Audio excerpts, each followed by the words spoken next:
बिस्मिल्लाहिर्रहमानिर्रहीम। तू सपड़ आऊं सेकड़ो, तू दातार आऊं डोह, तू पारस आऊं लोह जे सन्ही त सोन थियां। अस्सलामु अलैकुम मुंहिंजे तमामु नाज़रीन, उम्मीद करियां थी तव्हां सभु बिल्कुलु ठीकु हूंदव। खोड़ सारी दुआऊं अव्हां जे लाइ, नेक तमन्नाऊं अव्हां जे लाइ। जेकॾहिं ठीकु न बि आहियो त हीउ दुआउनि वारो जेको सिलसिलो हूंदो आहे ॾाढो ख़ूबसूरत हूंदो आहे। चवंदा आहिनि त दुआऊं ॾाढो असरु कंदियूं आहिनि। दुआऊं जेकॾहिं दिलि सां कयूं वञनि त हिकिड़ो पॉज़िटिव मां सम्झां थी त इहा कनेक्टिविटी ज़रूरु हूंदी आहे। ऐं अव्हां जेकॾहिं कंहिंजे लाइ सुठियूं दुआऊं रखो था पंहिंजी दिलि में, ऐं अलाह साईं खां जॾहिं तव्हां उन दुआउनि जे ज़रिए रब साईं सां कनेक्ट थियो था ऐं कंहिं माण्हू लाइ तव्हां दुआऊं घुरो था, त मुंहिंजे ख़्याल सां त कुझु जेके आहिनि न पॉज़िटिव वाइब्स हूंदियूं आहिनि जेके उन इंसान ताईं पहुचंदियूं आहिनि।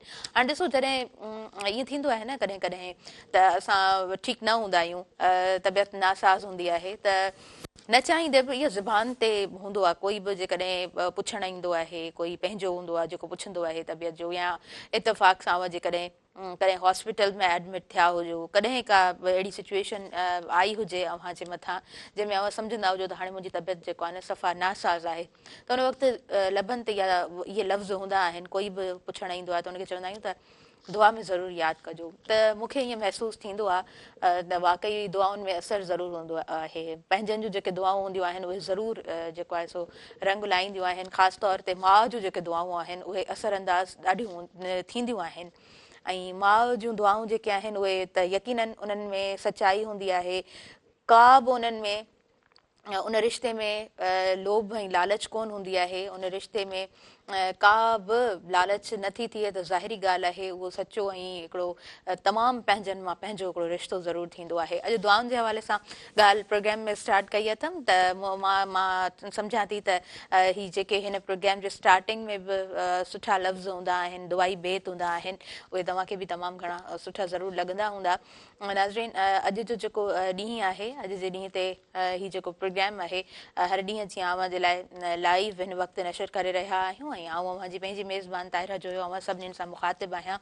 ईअं थींदो आहे, असांखे लॻंदो आहे त वी आर वेरी सिंसियर, असां ॾाढा सिंसियर आहियूं, असां ऑनेस्ट आहियूं, ऐं असां जेको आहे सो जंहिं कम में हथु विझूं था ॾाढो सचाई सां कयूं था।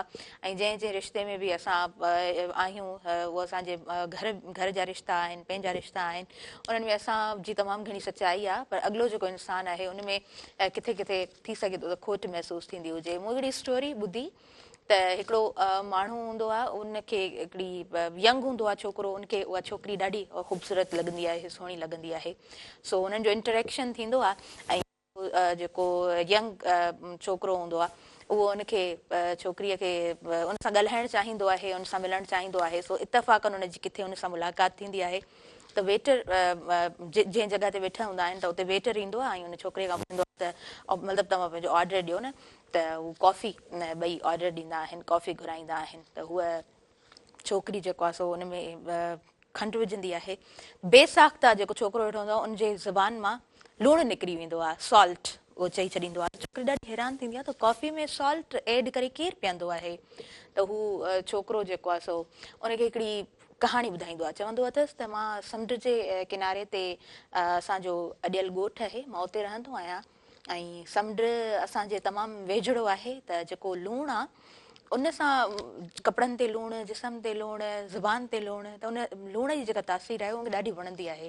ऐं लूण जी जेका उहो ज़ाइक़ो आहे न उहो मूंखे तमामु घणो वणंदो आहे। उन सां मूंखे ॾाढी मुहबत आहे। तंहिंजे करे मूंखे खंडु कोन वणंदी आहे, मूंखे लूणु वणंदो आहे ऐं लूणु एड करे हिन में पीअंदो आहियां। त छोकिरी ॾाढी हैरान थींदी आहे ऐं छोकिरी उन ॻाल्हि मां इंस्पायर थी वेंदी आहे। उहा चवंदी आहे हिनखे पंहिंजे माण्हुनि सां, पंहिंजी मिटी सां, उन समुंड सां, उन लूण सां एतिरी मुहबत आहे, एतिरी सचाई हिन में आहे त हीअ कंहिं इंसान जी केतिरी केयर करे सघे थो, कंहिं इंसान सां केतिरी न सचाई करे सघे थो। सो उहा इन ॻाल्हि मां इंस्पायर थी वेंदी आहे। हू कमिटमेंट करे वठंदा आहिनि ऐं सॼी ज़िंदगी जेको आहे सो पंहिंजो सफ़र तइ करे वठंदा आहिनि। ज़िंदगी जा 40, 50, 60 साल गुज़री वेंदा आहिनि ऐं जेको आहे सो उन माण्हू जी डेथ थी वेंदी आहे। उहो जेको यंग छोकिरो हूंदो आहे, उहो ज़ाहिरी ॻाल्हि आहे उन एज में पहुचंदो आहे, उनजी ज़िंदगी तमामु हूंदी आहे, उनजी डेथ थी वेंदी आहे। त उनजी डायरी उन छोकिरीअ खे मिलंदी आहे। उहा ज़ाहिरी ॻाल्हि आहे, उहा एतिरो सफ़र तइ करे पंहिंजी ज़िंदगी जे उन मरहले में जॾहिं पहुचंदी आहे त उहा बि हिकु औरत बणिजी वेंदी आहे, हिकु ज़ईफ़ औरत। ऐं उहा जॾहिं उन डायरी खे पढ़ंदी आहे त उन में लिखियलु हूंदो आहे त मूंखे लूण खां दरअसल नफ़रत आहे, छाकाणि त नंढपण खां उहो लूणु कपिड़नि ते, जिस्म ते, ज़ुबान ते, उनजे ज़ाइके सां मूंखे ॾाढी नफ़रत हूंदी हुई। मूंखे खंडु ॾाढी वणंदी हुई, पर जॾहिं तूं मुंहिंजे साम्हूं मौजूदु हुई ऐं मूंखे जॾहिं खंडु चवणु खपे हा, शुगर चवणु खपे हा, त शू जी जॻह ते सॉल्ट मुंहिंजी ज़ुबान मां बेसाख्ता उहो लफ़्ज़ अदा थी पियो, जेको तोखे ॾाढो वणियो ऐं जंहिं मां तूं ॾाढी इंस्पायर थी ऐं उनजे पोयां तो जेको कनेक्शन मुंहिंजो जोड़ियो त हिनखे पंहिंजे माण्हुनि सां, पंहिंजे मिटी सां, उन धरती सां, उन समुंड सां, उन लूण सां, उनजे ज़ाइके सां एतिरी मुहबत आहे त हीउ ॾाढो सचो इंसानु आहे, त हीउ ॿिए कंहिं सखी निभाए सघंदो। सो मूं निभाइण जी पूरी ज़िंदगी कोशिशि कई। मूं तोखे दिलि सां मुहबत ॾिनी, इज़त ॾिनी, मान ॾिनो, मर्तबो ॾिनो, पाण सां गॾु पूरी ज़िंदगी पाण सां गॾु फ़ख्रिया अंदाज़ में मां तोखे वठी हलियमि। पर तुंहिंजे करे जॾहिं बि मां कॉफ़ी पीअंदो हुअमि त तूं मूंखे लूणु ऐड करे ॾींदी हुई। पूरी ज़िंदगी मां कॉफ़ी में लूणु विझी पीतो आहे ऐं जॾहिं त मूंखे लूण सां तमामु घणी नफ़रत हूंदी हुई, मूंखे खंडु ॾाढी वणंदी हुई। सो अंदाज़ो लॻाए सघिजे थो त जेकॾहिं इंसानु सिंसियर थियण ते अचे त ॾिसो इंसानु कीअं सिंसियर थी सघे थो। असां जेको आहे सो टफ सिचुएशन में, उन कंहिं हार्ड सिचुएशन में सम्झंदा आहियूं त बसि असां ठीकु आहियूं, अॻिले इंसान खे असां कोन सम्झी सघंदा आहियूं। बट यस, जॾहिं इन तरह जूं कुझु स्टोरीज़ साम्हूं ईंदियूं आहिनि त मां छाकाणि त कोशिशि कंदी आहियां त कुझु न कुझु पढ़ंदी रहां, पोइ जॾहिं कुझु शयूं साम्हूं ईंदियूं आहिनि त मूंखे उन जी जेका डेप्थ हूंदी आहे, उन उन उन डेप्थ खे सम्झणु मूंखे ॾाढो सुठो लॻंदो आहे। मूंखे लॻंदो आहे कुझु शयूं ॾाढियूं डीप हूंदियूं आहिनि जिन खे तव्हां यकीननि एतिरो आसानी सां कोन सम्झी सघंदा आहियो। वेल, कुझु इमेजनरी स्टोरीज़ हूंदियूं आहिनि, कुझु रियल स्टोरीज़ हूंदियूं आहिनि।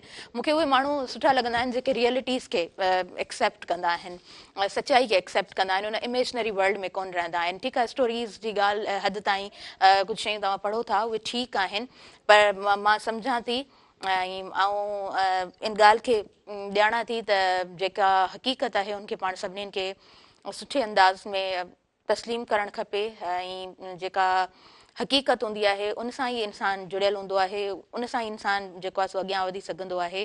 त हक़ीक़त पसंदि इंसान खे ज़रूरु हुअणु घुरिजे। मां अहिड़ा बि माण्हू ॾिसंदी आहियां जेके मतिलबु स्क्रीन ते का शइ हलंदी आहे न त पोइ उनखे ॾिसी ऐं को सेंसिटिव माना उहो इन तरह जो कुझु किरदारु ॾेखारींदा आहिनि त पोइ उन्हनि जी अखियुनि में लुड़क अची वेंदा आहिनि। सेंसिटिव काफ़ी माण्हू पाण ॾिसंदा आहियूं, तमामु घणा सेंसिटिव हूंदा आहिनि, पर हक़ीक़त में केरु इंसानु झुरी रहियो हूंदो आहे, केरु इंसानु मरी रहियो हूंदो आहे, हक़ीक़त में हुनजी ज़िंदगी ॾुखी हूंदी आहे, हक़ीक़त में उनखे साथ जी ज़रूरत हूंदी आहे, माण्हुनि जी ज़रूरत हूंदी आहे, पंहिंजनि जी ज़रूरत हूंदी आहे, वक़्त जी ज़रूरत हूंदी आहे।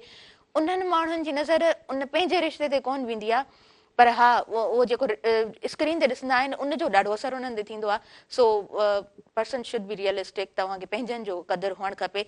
नाज़रीन, असां वधूं था ब्रेक जी तरफ़, नंढड़ो ब्रेक आहे, पोइ वापसि अचूं था, कंटिन्यू कयूं था अवां जो पंहिंजो प्रोग्राम सुबुह में रहण।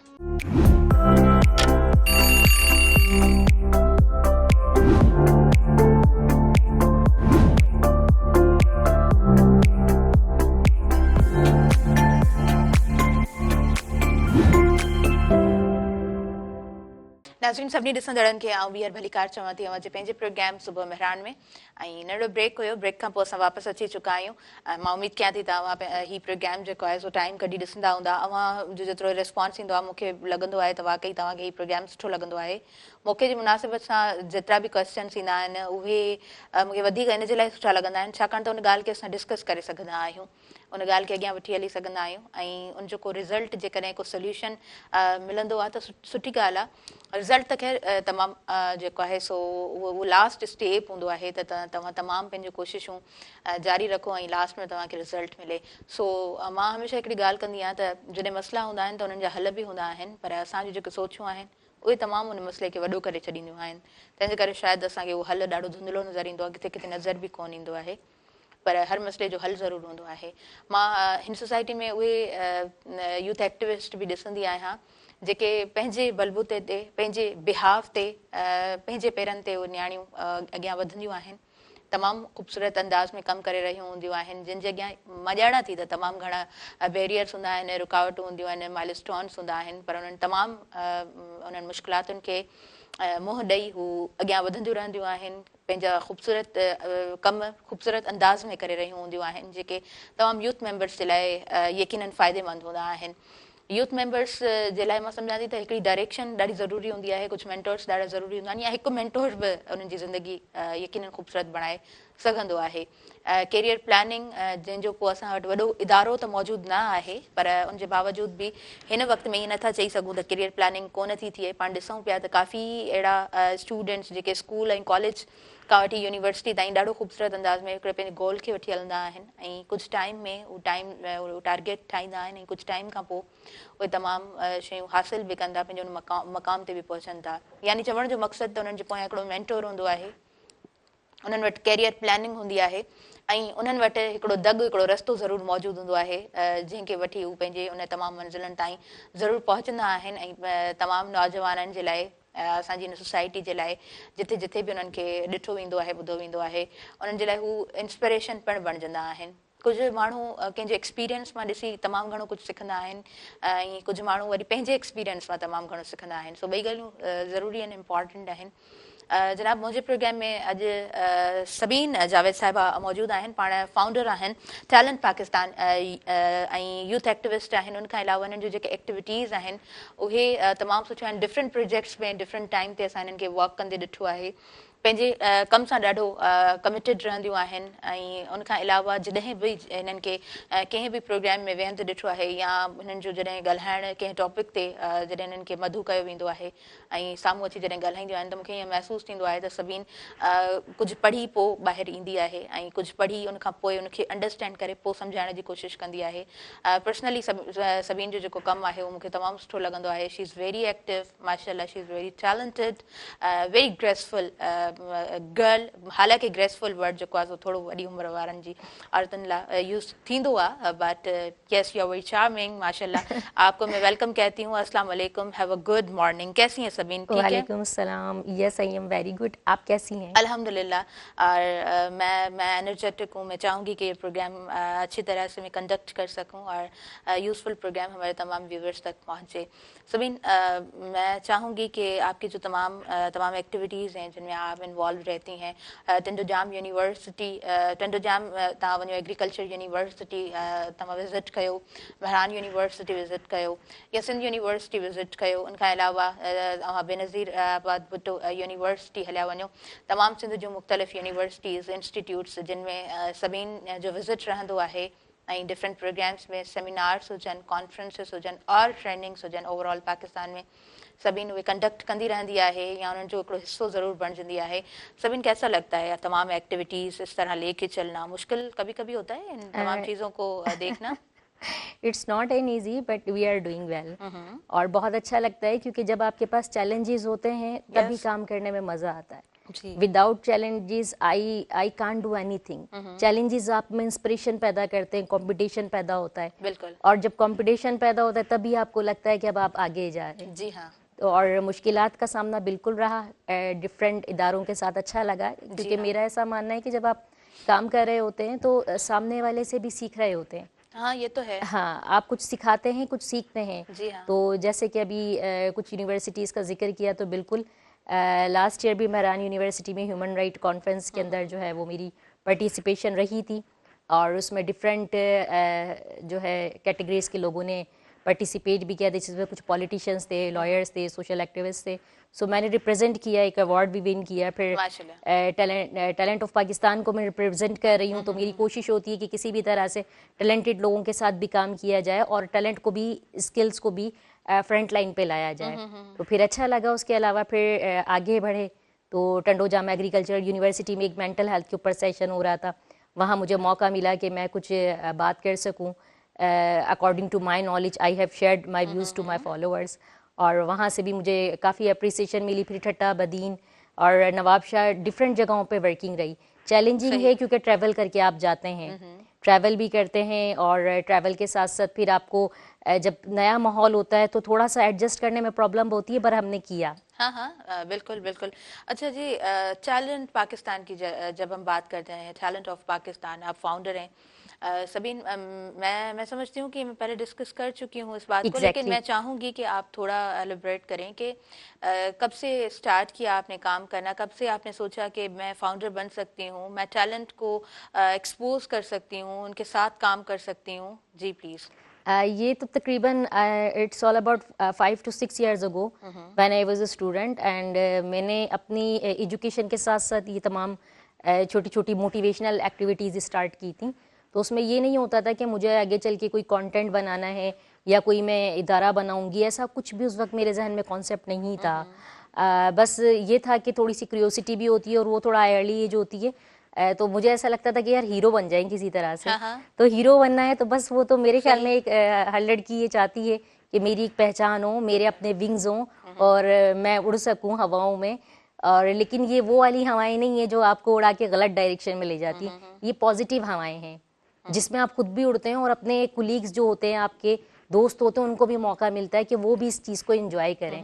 तो ये बड़ा खूबसूरत सफ़र है और मुझे बहुत अच्छा लगा कि छोटी छोटी एक्टिविटीज़ आगे चल के मेरा पैशन बनी। पैशन से फिर एक कॉन्सेप्ट जहन में आया कि जब मैं वर्किंग करती हूँ और डिफरेंट एनजीओज़ के साथ भी मैंने मिलके काम किया है, तो जब मैं उन्हें वर्क इतना टाइम दे रही हूँ, फाइनेंशियली भी जाहिर सी बात है, आप कहीं जाते हैं तो आप अपना पेट्रोल यूज़ कर रहे होते हैं, फिर आप अपना टाइम देते हैं, जहाँ पार्टिसिपेशन की ज़रूरत पड़ती है तो वहाँ पे आप अपनी पॉकेट मनी के हिसाब से उसमें इंक्लूड करते हैं।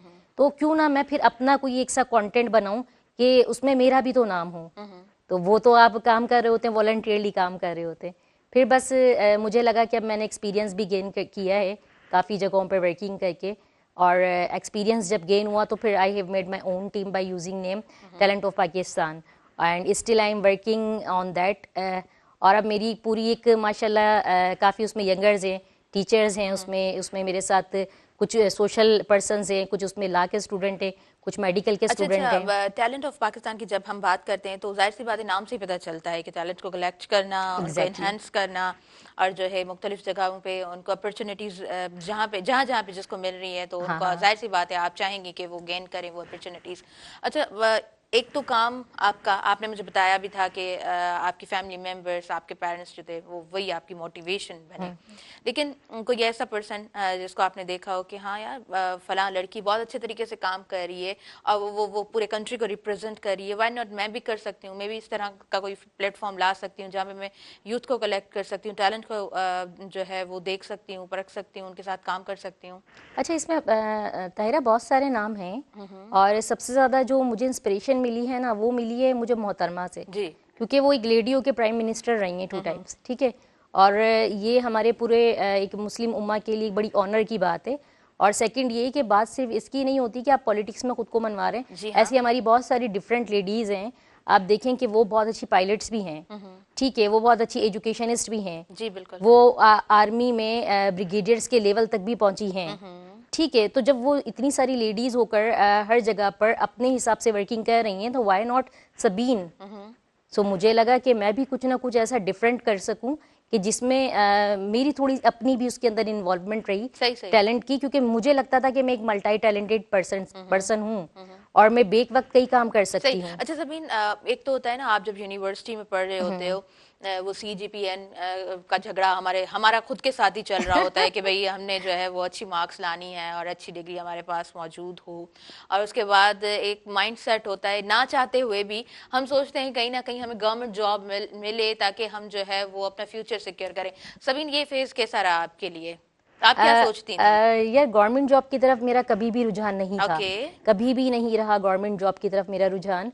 आई have done masters in economics, लेकिन उसके बावजूद भी मेरी कज़न्स हैं जिन्होंने मेरे साथ किया और उन्होंने CSS क्लियर करके और अब वो एज ए प्रोफेसर वर्किंग भी कर रही हैं, एज ए टीचर वर्किंग भी कर रही हैं। तो मुझे तो शुरू से ये था कि यार कुछ डिफरेंट, असल में जॉब आपको करती है बाउंड एंड मुझे बाउंडेशन मतलब ये नहीं कि डेली एक ही रूटीन हो, मुझे कुछ मुनफरिद करना पसंद है, मतलब हर दिन एक सा दिन हो ये मुझे सूट नहीं करता। सही।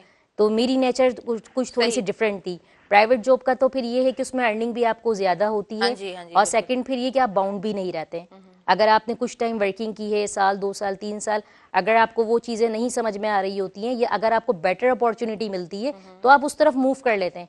जबकि गवर्नमेंट जॉब में अगर आप जो जॉब कर रहे हैं आपने वही करनी है, उसी में आपका रैंक बढ़ेगा, आपने आगे जाना है, आप कहीं और मूव नहीं कर सकते। तो उसमें मैं बाउंड भी हो जाती, फिर मुझे नहीं लग सकता कि मैं अपनी सोशल कैरियर को कंटिन्यू कर पाती। सही। और मुझे तो अपना सोशल कैरियर कंटिन्यू करना था। अच्छा, आप क्या समझती हैं सबीन, जिस तरह से आप एलिब्रेट कर रही हैं, जिस तरह से आप एक्सप्रेस कर रही हैं अपने थॉट्स, ये मैसेज तमाम यूथ मेंबर्स तक किस तरह जाता होगा? बिकॉज यू नो अर्निंग और लर्निंग बहुत ज़्यादा ज़रूरी है इस दौर में। अच्छी अर्निंग है तो लर्निंग हो ही जाती है। एग्जैक्टली। जी। अच्छा, इसमें तो जैसे कि मैंने आपको बताया कि मैं थोड़ा सा बाउंड मुझे रहना, ये नहीं था कि बाउंड हो जाऊं मैं।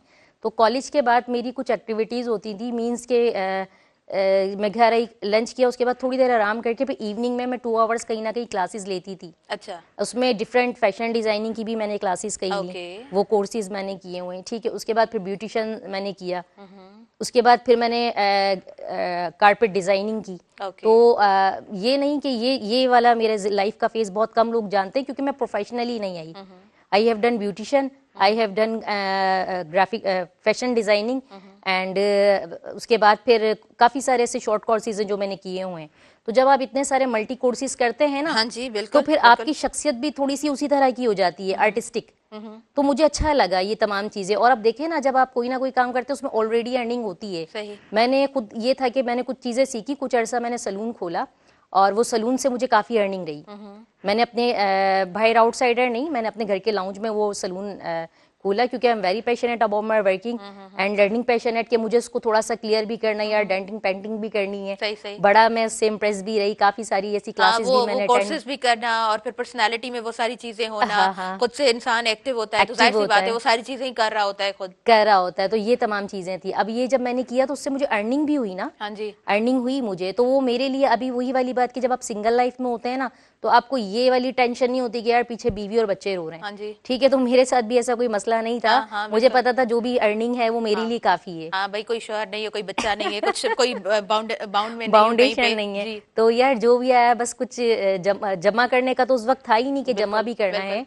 तो ना कोई इस तरह की आप एयरली एज के अंदर, बस ये होता है यार थोड़ा सा आपने शॉपिंग कर ली, एक्टिविटीज़ पे लगा दिया। और जैसे कि मैंने बताया, आई am very passionate about learning. तो मुझे ये होता था कि उस पॉकेट मनी से मैं अपने दूसरे कोर्सेज करती थी। सही सही। जब वो मुझे अर्निंग होती थी मैं उसे जमा करती थी, जमा करने के बाद मैं फिर मामा को नहीं कहती थी या घर वालों से नहीं कहती सही थी सही, कि मुझे मतलब चाहिए। मैं इंडिपेंडेंट हो हाँ, गई और जो इंडिपेंडेंट है होना खुद होना खुद से चाहिए जो है डिसीजन लेने लगी। ये तो डिसीजन। बड़ी खूबसूरत सी बात है। अच्छा जी, सबीन, ये जो आपने बताया सैलून घर में ही उसको जो है ना अच्छी अर्निंग भी हो रही होती है। हाँ हम काफी लड़कियों को जानते हैं कि भाई स्टार्टिंग में उनका वो टाइम जो था, उनकी लाइफ का जो फेज था बहुत मुश्किल था, और फिर हाँ, जब अर्निंग होती है तो माशाल्लाह से वो तमाम चीजों को अच्छे तरीके से इजी हैंडल हो कर रही जाती हैं, होती फिर है। हाँ, इजी हो जाहिर सी जाता है। बात है, वो फैसिलिटेट जबकि कर रही होती है ना हाँ, तमाम गर्ल्स को, अपने घर को भी। आपने उस चीज को कैरी क्यों नहीं किया? क्योंकि उसमें भी आप जो है वो काफी लड़कियों की अर्निंग आपकी वजह से भी हो रही होगी उस टाइम में। बिल्कुल एग्जैक्टली। तो क्या क्या वजह थी कि आपने उन तमाम चीजों को गुड बाय किया? गुड बाय मैंने नहीं किया उसे, ओके। गुड बाय नहीं किया है ओके। मैंने उसे। अभी तकरीबन लास्ट ईयर तक भी मेरे घर में रहा है सलून। ओके। और उसमें मैंने कुछ जाहिर सी बात है, आप जिनको रखते हैं जो आपके साथ काम कर रही होती हैं, उनकी भी अर्निंग हो रही सही होती है। सही। तो उसे मैं टाइम नहीं दे पाती थी, मैं उसको कंटिन्यू नहीं कर पा रही थी। लेकिन मैंने जिन पे छोड़ा हुआ था वो उससे खुद भी वर्किंग कर रही थी। और डेफिनेटली चीज़ मेरी, प्लेटफॉर्म मेरा है, तो जो मेरी उसमें पार्टिसिपेशन होती थी या जो मेरा उसमें राइट होता था वो मुझे पे करती थी, सही सही। इस तरह से। तो अब उसको थोड़ा सा, क्योंकि मैंने अपनी जो है थोड़ी सी तरजीहात भी फिर चेंज की, क्योंकि जाहिर सी बात है अपनी वर्किंग कर रहे होते हैं तो वो मीडिया पे भी तो आनी चाहिए। जी। तो मेरा ट्रैवल बढ़ गया। अब जब सही। ट्रैवल बढ़ा तो डेफिनेटली फिर मैं घर से और अपनी दूसरी जो वर्किंग चल रही थी उससे थोड़ा सा अनटच हुई। तो मेरे पास अब इतना टाइम नहीं होता था कि मैं प्रॉपर उस पर वर्किंग कर सही सकूं। सही। तो वो लेकिन फॉलो अप नहीं रहा हाँ, तो जाहिर सी फॉलो अप बात है, नहीं रहा। ध्यान नहीं रहता तो इंसान उन तमाम चीजों को नहीं कंटिन्यू कर पाता। हाँ अच्छा जी सबीन, हम बहुत सारी बातें करेंगे आज के प्रोग्राम में। ॿिया बि असांजा महिमान आहिनि जेके कुछ देर में असांखे ज्वाइन कंदा, पर वक्त थी वियो आहे शॉर्ट कमर्शियल ब्रेक जो। नंढड़ो ब्रेक आहे, काॾे न वञिजो, ॾिसंदा रहिजो अवांजो पंहिंजो प्रोग्राम सुबुह मेहरान।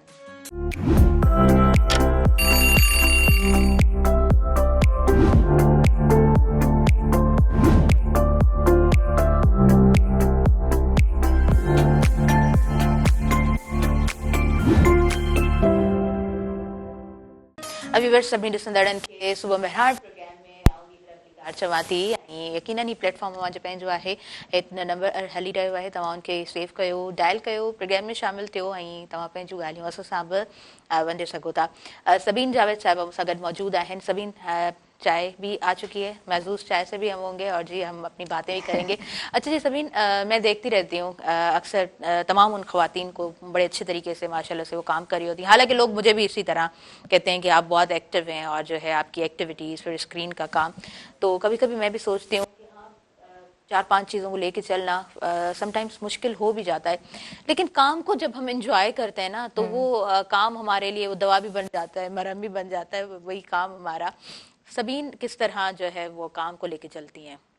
ये बड़ा एक चैलेंजिंग मामला होता है ये जी भी। जी इसमें ऐसा है जी हाँ। कि जब आप वर्किंग करते हैं ना तो सबसे पहले मल्टी टैलेंटेड लोगों का इशू यही है कि वो सुकून से बैठ नहीं सकते हैं, जो कि मेरा भी इशू है ना कि मैं सुकून से बैठ ही नहीं सकती। हमें बैठना नहीं आता। हाँ, बैठना नहीं आता। हाँ जी। तो अभी जब सोने के लिए भी लेटे हैं तो फिर ये होता है कि सुबह कब होगी, कितने भी थके हुए हैं लेकिन हमें दूसरे दिन की परवाह होती है क्योंकि उठ के जाना होता हाँ जी, है, हाँ सुबह कब होगी, मतलब ये वाली चीजें होती हैं। और अगर सो भी जाएं तो ख्वाबों में भी हमें यही चीजें दिख रही होती हैं कि हमने ये करना है, अब ये नेक्स्ट मूव हमारा ये होगा, नेक्स्ट हमारा जो है वो वर्किंग हमें इस पे करनी है।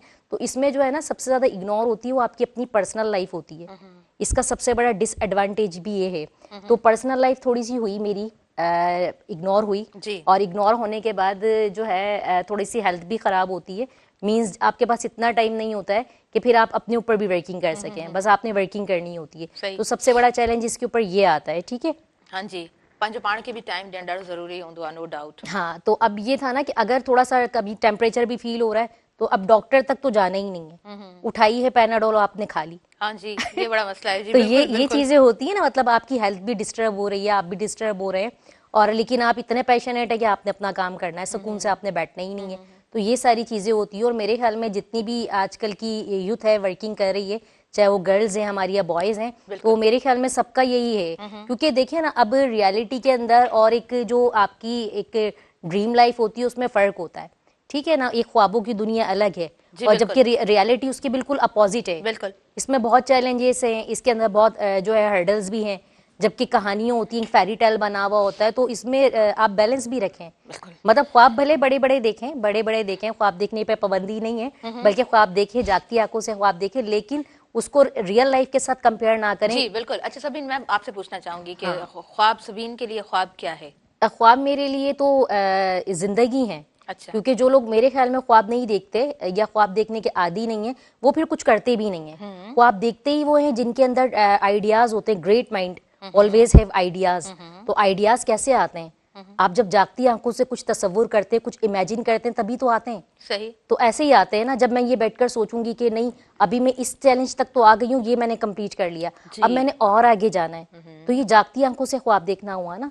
तो इसके बगैर तो मेरे ख्याल में तो मैं नहीं समझती कि कोई भी पर्सन जो है वो कुछ कर सकता है। तो ये बहुत जरूरी है। इससे कंपटीशन पैदा होता है, सही फिर सही, हर एक का कंपटीशन अपना में पर्सपेक्टिव है। हाँ। यकीनन आपके पर्सपेक्टिव की भी हम रिस्पेक्ट करते हैं, और नो डाउट हर कंहिंजो पंहिंजो पर्सपेक्टिव पंहिंजे हिसाब सां ॾाढो वैल्यूएबल हूंदो आहे।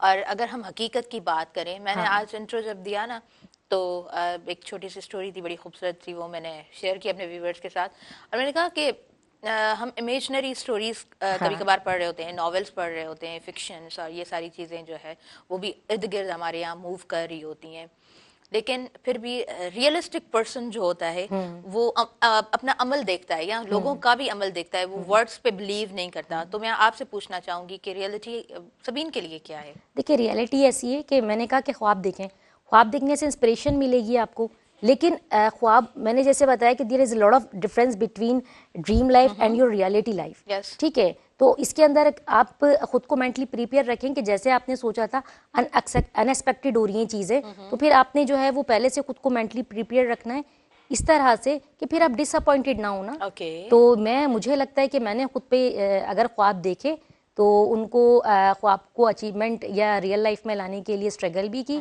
जब मुझे डिसअपॉइंटमेंट्स का मुझे लगा कि मुझे जो है अकॉर्डिंग टू माय ऑब्जर्वेशन वो चीज़ें नहीं नज़र आ रही हैं, तो मैंने कभी भी फिर डिसअपॉइंटमेंट में मैं नहीं गई।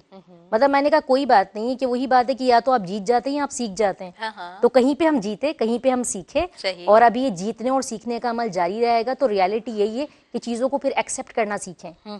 मैंने चीज़ों को एक्सेप्ट किया, सही। और मैं यूथ से भी कहना चाहूंगी कि चीजों को एक्सेप्ट करें। जाहिर सी बात है, आपकी वक्त की जरूरियात ही यही है कि आप जो है तमाम चीजों को, रियलिटीज को आपने एक्सेप्ट करना है। और अब अगर आप एक्सेप्ट नहीं करते तो आप आगे नहीं बढ़ सकते।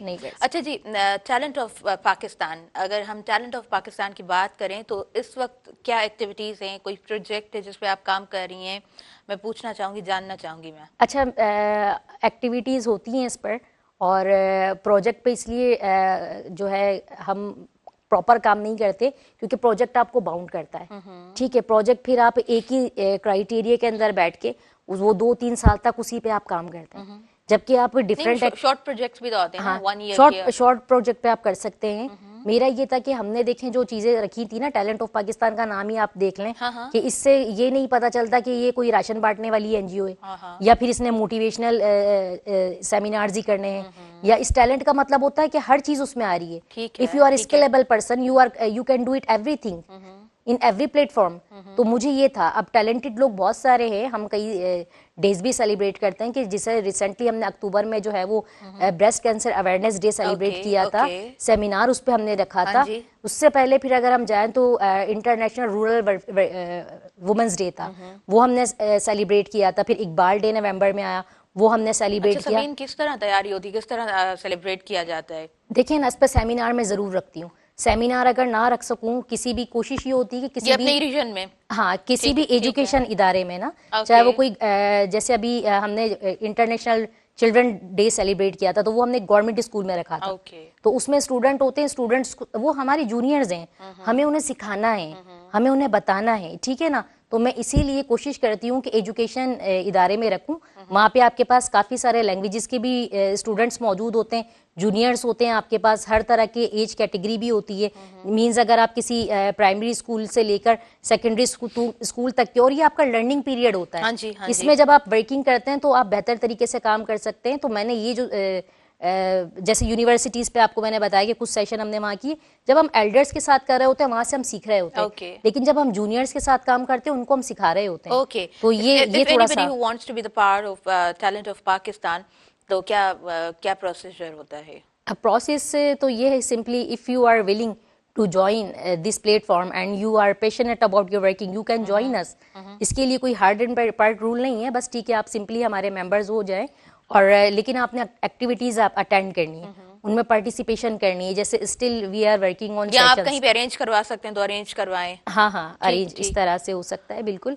मैंने जैसे अभी आपको थोड़ी देर पहले बताया कि काफी एजुकेशनल इदारों के साथ हमने रखे, जिसमें कोचिंग सेंटर्स भी हैं। अभी .com के साथ हमने जो है वो विजिट किया था, IT पे काम हो रहा है। फिर इसके लेवल अकेडमी है, उसके लिए जब मैंने वीडियो बना के मैसेज दिया तो उसमें मेरी ये पार्टिसिपेशन रही कि मेरी वजह से काफी लोग फिर वहां गए हैं। सही। वो जाते हैं, जब आप मैसेज दे रहे होते हैं लोगों को, तो लोगों को आप वो रास्ता भी दिखा रहे होते हैं कि यहाँ पे ये काम, ये एक्टिविटी हो रही है, तो हमें उस साइड जाना है। सही। But earning is very important, तो वो फेज किस तरह होता है, मतलब अर्निंग फिर कैसे? नहीं देखिए ना, अभी कोई भी इदारा होता है, कोई भी चीज होती है, अगर वो गवर्नमेंट कोलैबोरेशन के साथ काम कर रही होती फिर आपको फंडिंग होती है। ठीक है, मेरा ये ख्वाब कभी भी नहीं रहा कि मैंने अर्निंग करनी है। मे बी इन फ्यूचर मेरा ऐसा कोई कॉन्सेप्ट बन जाए, ठीक है, लेकिन still we are working as a passionate worker कह लेंगे। इसमें हम जितने भी हैं सारे, उन्हें ये होता है कि नहीं हमने अपने मुल्क के लिए काम करना है, और इसमें हमारे अच्छे दोस्त हैं, हमारे अच्छे जो कि सारे कंट्रीब्यूट कर रहे होते हैं। हमारी अपनी जो टीम है, हम लोग अपनी मदद आपके तहत काम कर रहे होते हैं। ठीक है, मतलब हीरो बनना यही होता है कि आप अपनी मदद आपके तहत, अगर आप ऊपर से फंडिंग या डोनेशन लेके काम करेंगे तो फिर तो आपके पास एक चेन ऑलरेडी मौजूद है ना, वो तो डिफरेंट इदारे काम कर रहे हैं। सही। तो अच्छा, इसमें देखिए ना सबीन, मैं पूछना चाहूंगी, आप बिल्कुल ठीक कह रही हैं, और जाहिर सी बात है फिर वो जाहिर सी बात है अगर आपका गवर्नमेंट का लोगो लगा हुआ होगा तो लोग भी समझ रहे होंगे, तो जाहिर सी बात है वहां से आ रही है, वहां से सपोर्ट है। ये जो हीरो बनने वाला कॉन्सेप्ट है और हीरोइन बनने वाला जो कॉन्सेप्ट है, सबीन आप क्या समझती हैं कि रियल हीरो और रियल हीरोइन किस तरह होते हैं? मेरे ख्याल में रियल हीरोइन जो होती है वो नहीं होते हैं कि जो अब एक ड्रामेटिक सिचुएशन है कि नहीं, अगर वो ड्रामाज में काम कर रहे हैं या फिल्म्स में काम कर रहे हैं, ऐसा कुछ नहीं है। मतलब जो मेरी नज़र में जो रियल हीरो है वो इंसान है जो कुछ अच्छा कर रहा होता है, और कुछ अच्छाई और इंसानियत के लिए कर रहा होता है, क्योंकि मुफादात की जंग है। ये जो सोसाइटी है इस वक्त, जो चीज़ें हो रही हैं उसमें ज़्यादातर मुफादात की जंग है, उसमें 90% लोग अपने लिए जी रहे हैं। और आप असल हीरो जब बनते हैं जब आप किसी की मदद करते हैं, ठीक, मदद आप करें लोगों की। तो मैंने यहीं से कॉन्सेप्ट शुरू किया था। और ये मैंने आपको पहले भी बताया था जब मैं लास्ट प्रोग्राम में आपकी आई थी इससे पहले, तो कि मैंने अपनी जो शॉपिंग के पैसे होते थे, इवन कि मेरी पॉकेट मनी, वो भी मैं उठा के इसमें लगाती थी। क्योंकि मुझे पैशन था कुछ करने का। जबरदस्त उस पे तो होता ही नहीं है, जब आप शुरू करते हैं काम आपके पास कोई साथी भी नहीं होता है, आपकी तो टीम भी नहीं होती है, तो मेरे पास जो वर्किंग होती थी। खूबसूरत, बहुत बहुत अच्छा आपका एक्सपीरियंस और आपने जिस तरह से स्टार्ट किया, आपकी जर्नी बहुत खूबसूरत है। एंड मैंने पहले भी ऐड किया है दैट यू आर वर्किंग माशाल्लाह वेरी वेल, ॾाढी पैशनेट मूंखे सबिन जावेद नज़र ईंदी आहे ऐं ॾाढो ख़ूबसूरत ऐं ॾाढो दिलि सां ॻाल्हाए रही हूंदी आहे, ॾाढो ख़ूबसूरत अंदाज़ में ॻाल्हाए रही हूंदी आहे। सबिन, मैं आपसे लास्ट में मैसेज लेना चाहूँगी, क्या मैसेज होगा आपका? मैसेज तो देखिए यही है कि हर्डल्स आएंगे, स्ट्रगल्स आपने करनी है, इनसे बिल्कुल पीछे नहीं हटना है। और अगर आप कुछ बनना चाहते हैं, कुछ करना चाहते हैं, तो हर जगह पर आप अगर ये सोचेंगे कि मैंने इससे फाइनेंशियली प्रॉफिट लेना है, तो मेरे ख्याल में आप कुछ नहीं कर सकेंगे। अल्लाह ताला ने फरमाया है कि मैं आपको कुछ ना कुछ बना दूंगा, किसी को इज्जत दे दूंगा, किसी को दौलत दे दूंगा, किसी को शोहरत दे दूंगा, पर इसका मतलब ये हरगिज़ नहीं है कि वो बंदों में तफरीक कर रहा है। तो मुझे जो चाहिए था, मतलब जो मैंने चाहा था कि नहीं मुझे अल्लाह इज्जत दे और मेरी अपनी एक पहचान हो, अल्लाह ने वो मुझे दी। तो मैं यंग यूथ से भी यही कहना चाहूँगी कि अगर लालच में आप पड़ जाएंगे कि हर एक्टिविटी से मैंने अर्निंग ही करनी है, हर इस ट्रेंड के ऊपर मुझे कुछ ना कुछ फायदा होना चाहिए, तो फिर आप ये सोचेंगे तो फिर आप नहीं कर सकेंगे। सही सही, बेशक बेशक। तो आप जिए, लाइफ को जिए, और इसके अंदर जो है ना अपनी वर्किंग को एंजॉय करके कीजिए। एंजॉय करके करेंगे तो फिर मजा भी आएगा, और फिर अगर कहीं डिसअपॉइंटमेंट होंगी तो उसको आप ये कह देंगे कोई बात नहीं, अभी और लाइफ है। सही बात है, लर्निंग इज वेरी इंपॉर्टेंट। सर्व करना बहुत जरूरी होता है, जहाँ जहाँ पे आप कर सकते हैं, जहाँ जहाँ पे इख्तियार है। Thank you so much for your valuable time Sabin, मुझे बहुत अच्छा लगा आप आई। और नाज़रीन, असां वधूं था न्यूज़ ब्रेक की तरफ़, हलूं था न्यूज़ ॿुधूं था ऐं वरी पोइ वापसि अचूं था, कंटिन्यू कयूं था प्रोग्राम कुझु ॿियनि महिमाननि सां। सो ॾिसंदा रहो अवां पंहिंजो प्रोग्राम सुबुह मेहरान।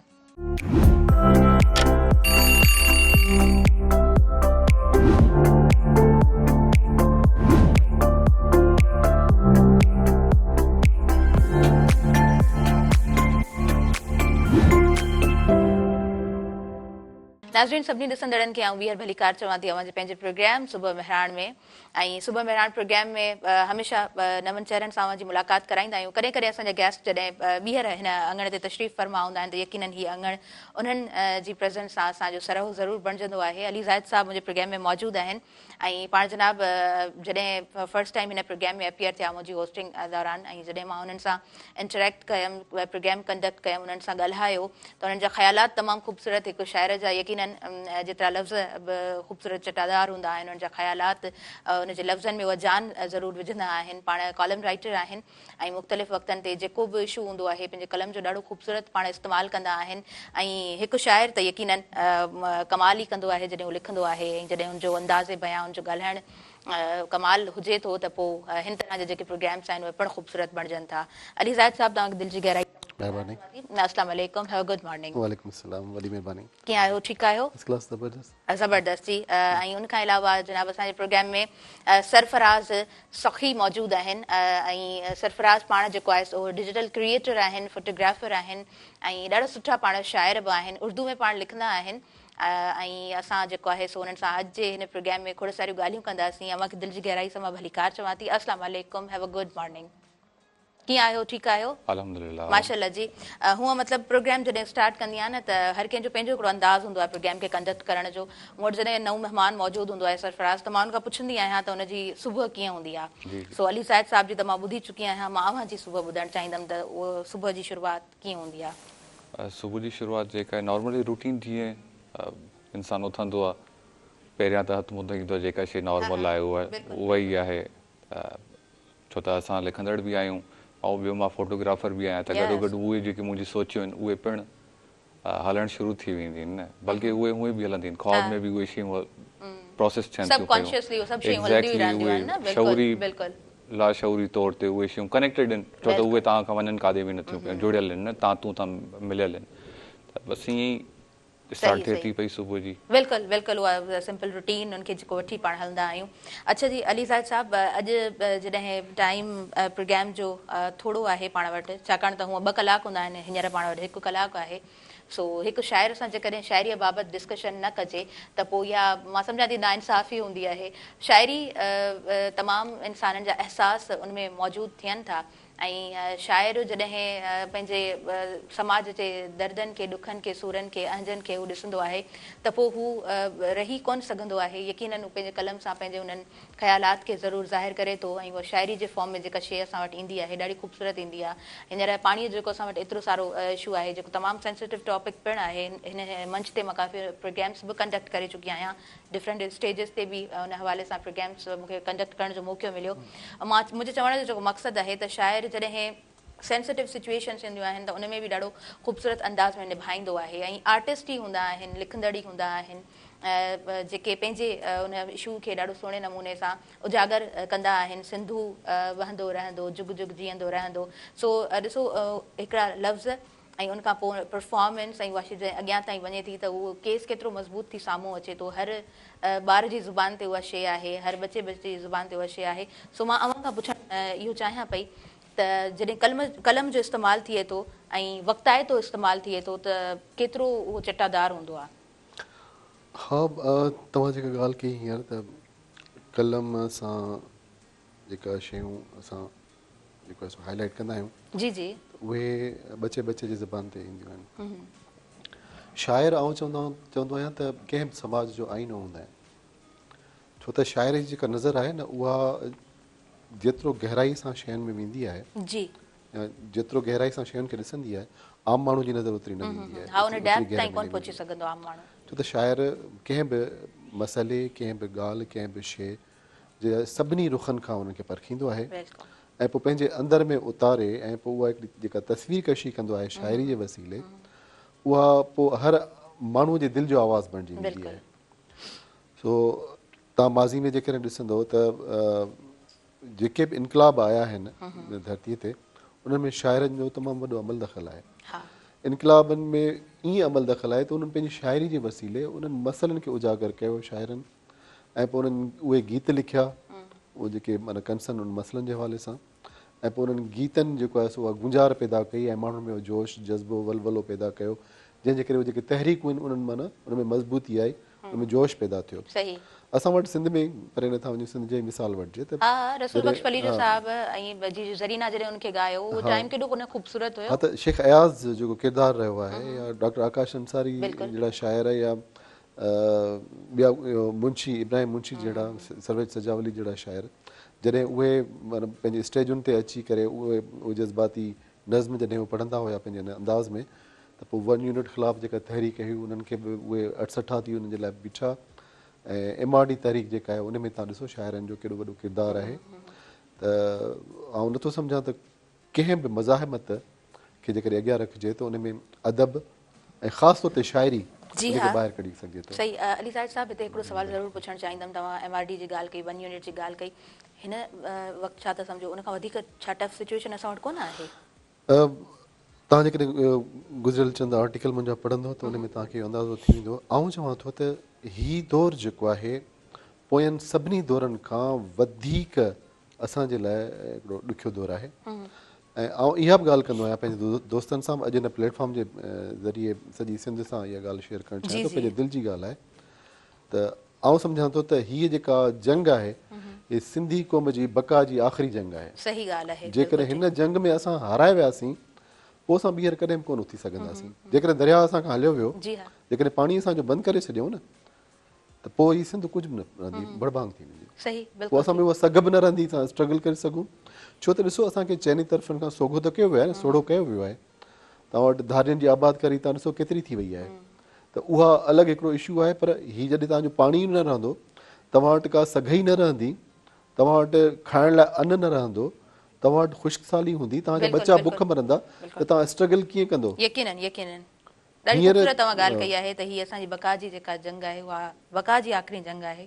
जेकॾहिं पाणी आहे त पाण सभु आहियूं, असांजो जियापो आहे। अच्छा जी सरफराज़, अव्हां जी तरफ़ मां अचणु चाहींदमि ऐं मां ॼाणणु चाहींदमि त हीअ जेको शाइरीअ जी दुनिया में अचणु अव्हां जो कहिड़ो इत्तिफ़ाक़ हुयो, या शुरूअ खां ई अव्हां शाइर हुया, कीअं अव्हां जेको आहे सो लिखणु स्टार्ट कयो? शाइरी जी शुरूआति ईअं त घणी डीप आहे, घणी तफ़सील डिघी थी वेंदी।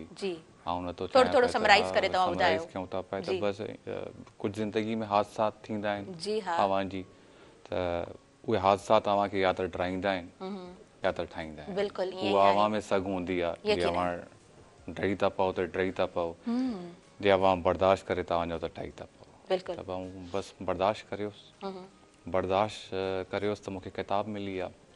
नंढड़ो मां तकड़ि में ॿुधाए वञा त ईद हुई, ईद ते मूं वटि एतिरा पैसा हुया जो मां बसि हिकु शर्ट ऐं हिकु पैंट वठी सघां। त उहा ईद जेका आहे मां सोच थोरी मटाई, मां चयमि छो न हेल किताबूं वठिजनि। हा हा कमाल।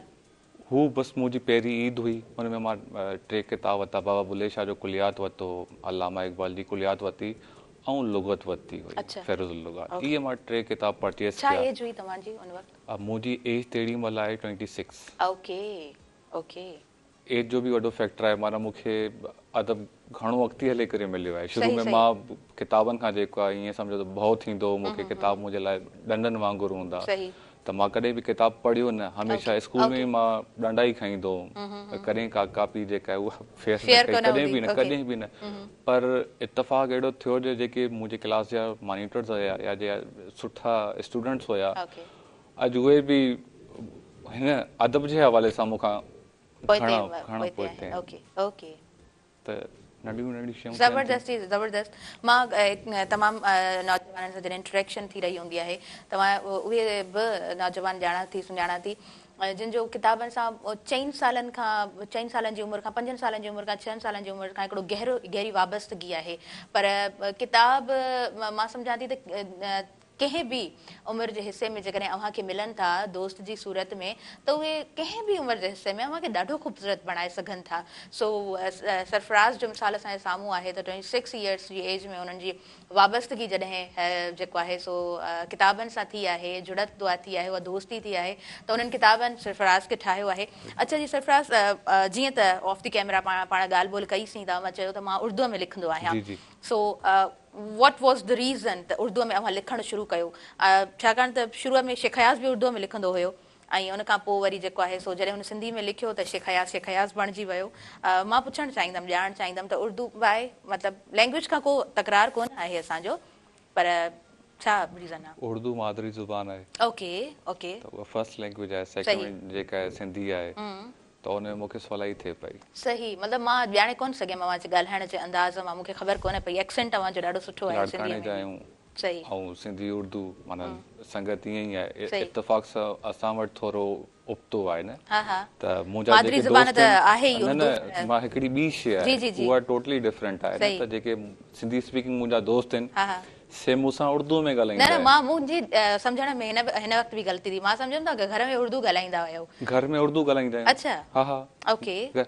ॿाहिरीं जेका संगत आहे न, असां वटि डिफरेंट आहे। मां उहो ई ॿुधाइण थो चाहियां की अव्हांखे ख़ुशी थींदी ॿुधी करे त मुंहिंजा जेके सिंधी स्पीकिंग दोस्त आहिनि से मूंसां उर्दू में ॻाल्हाईंदा आहिनि ऐं मां उन ई वक़्त में उन्हनि सां सिंधीअ में ॻाल्हाईंदो आहियां। ऐं असां जॾहिं कॾहिं बि ॿिए कंहिं शहर वेंदा आहियूं या ॻोठ हले आयासीं, जॾहिं उते कचहरी कंदा आहियूं त सभु परेशान थींदा आहिनि, त उन्हनि खे ख़बर न पवंदी आहे त माना हीअ सिंधी स्पीकिंग आहे, हीअ उर्दू स्पीकिंग आहे। ओके। अच्छा, फोन कॉल आहे, उन्हनि खे पहिरीं प्रोग्राम में शामिल कयूं। हेलो जी, अस्सलाम वालेकुम। अदी वालेकुम सलाम जी, तव्हांखे मां वेलकम चवां थी प्रोग्राम में। पंहिंजो नालो ॿुधायो, किथां खां ॻाल्हायो पिया? महिरबानी, लख कुर्ब शहर फुलजी स्टेशन मां वफ़ा यासीन आराई। जी वफ़ा यासीन आराई भाउ खे मां भलीकार चवां थी। छा चवणु चाहींदो? अव्हां पाण बि शाइर आहियो ऐं अॼु प्रोग्राम में बि शाइर मौजूदु आहिनि। बिल्कुलु, मां पाण अदीब शाइर आहियां, फुलजी स्टेशन ज़िलो तालको दादू। ऐं मुंहिंजा ॿ शाइर साईं सरफराज़ बि वेठो आहे ऐं ॿियो मुंहिंजो बहितरीनु दोस्त आहे, मूंखे सुञाणे, काफ़ी घड़ियूं हुन सां घारियूंसीं, अली ज़ाहिद बि आहे। जी, उन्हनि खे बि महिमाननि ॿिन्ही खे भलीकार चवां पियो, ॿुधनि पिया था। वालेकुम सलाम चवंदा हूंदा। जी जी जी जी। अदा अली ज़ाहिद, छा हाल आहे? ख़ैर आहे बाबा? ख़ैर भाईजान, तव्हां ठीकु आहियो? तबियत सही आहे? मज़े में आहियो? अल्लाह जा एहसान। तव्हां ॿुधायो, मन लॻा पिया? फर्स्ट क्लास, अल्लाह जा एहसान। तव्हां ठीकु आहियो? अल्लाह जा एहसान आहिनि। जी जी। सरफराज़ साईं, तव्हां बि ख़ुशि हो? बिल्कुलु ठीकु ठाक साईं अली ज़ाहिद साहब। जी जी साईं, बिल्कुलु इहे रवायती सुवाल त तव्हांजा थी विया हूंदा। तव्हांजो जेको आहे कहिड़े शहर सां वास्तो आहे ऐं अदब में कॾहिं खां तव्हां लिखणु शुरू कयो या कुझु तव्हांजा को किताब मंज़र आम ते आया आहिनि? ऐं अॼुकल्ह जो इंटरनेट अचण जे करे अदब खे केतिरो अॻिते तरक़ी में आहे या किताबनि पढ़ण जो रुझान घटिजी वियो आहे इन सवाल जो जवाब महिरबानी तव्हांजी प्रोग्राम में शामिल थियो ॾाढो बेसिक क्वेश्चन आहे अव्हां जे लाइ त अव्हां जो अदब जी दुनिया में अचणु कॾहिं थियो किथां खां वाबस्तगी आहे ऐं शुरूआती जेके किताब आहिनि उन्हनि जा चंद नाला जी हा जीअं सरफराज़ सखी ॻाल्हि कई त जेकॾहिं इहा स्टोरी ॿुधाइबी अथव हीउ कलाकु थोरो आहे वॾी दास्तान आहे सही सही बहरहाल अदब में अचण जो जेको मुंहिंजो आहे उहो फ्रॉम वेरी बिगनिंग 8वीं क्लास खां वठी किताब पढ़णु शुरू कया हुया पंहिंजे स्कूल जी नंढी लाइब्रेरी हुई उन मां आउं पंहिंजे ॻोठ जे स्कूल जो वाहिद शख़्स आहियां वाहिद स्टूडेंट आहियां जंहिं पंहिंजे लाइब्रेरी जा सभु किताब पढ़िया स्कूल जी ॿियो कंहिं बि न पढ़िया हुआ जेको लाइब्रेरी जो रजिस्टर आहे जेको एंट्री थींदी आहे उन में रुॻो मुंहिंजो नालो लिखियलु आहे उतां मुंहिंजी शुरूआत थी ऐं पोइ अॻिते वधियासीं साईं मोहसिन ककड़ाई शाइर ॾाढो ख़ूबसूरत असांजो उस्तादु हूंदो हुओ हुते पढ़ाईंदो हो असांखे स्कूल में सिंधी ऐं अंग्रेज़ी उन खां इंस्पायरेशन बि हुई ऐं पोइ उनजा शेर हुते दीवारुनि ते लिखियलु हूंदा स्कूल जे उन्हनि मां उहे पढ़ी करे इंस्पायरेशन मिली सही ऐं ॿियो मुंहिंजी वॾी इंस्पायरेशन जेका आहे शाइरी में अचण जो लतीफ़ आहे जो शाइरी पढ़ण जी शुरूआति मूं लतीफ़ खां कई हुई सही सही रही ॻाल्हि त किताबनि जी त किताब मुंहिंजा शाइरी जा 3 किताब अची चुका आहिनि हिकिड़ो पहिरियों मुंहिंजो किताबु आयो 2011 में नाचणी जे नाले सां सिंधी शाइरी जो किताबु हुयो उन खां ॿियो किताबु मुंहिंजो सिंधी शाइरी जो आयो अदम खां अॻिते ऐं टियों मुंहिंजो उर्दू शाइरी जो किताबु आहे अल्फाज़ की खाना बदोशी उहो बि जेको आहे सो छपिजी चुको आहे चोथों मुंहिंजो किताबु आहे बायोग्राफी आहे जुमन दरबदर जी मूं लिखी आहे वठी हर हर जनम वरबो इहे 4 किताब मुंहिंजा आहिनि उन खां अलावा कुझु किताब ॿिया पेंडिंग में आहिनि जेके इनशाअल्लाह क़रीब मार्केट में ईंदा ऐं रहियो टियों सुवाल भाऊ जो त इंटरनेट जे दौर में किताबनि जी अहमियत वारो त इंटरनेट जी पंहिंजी अहमियत आहे हर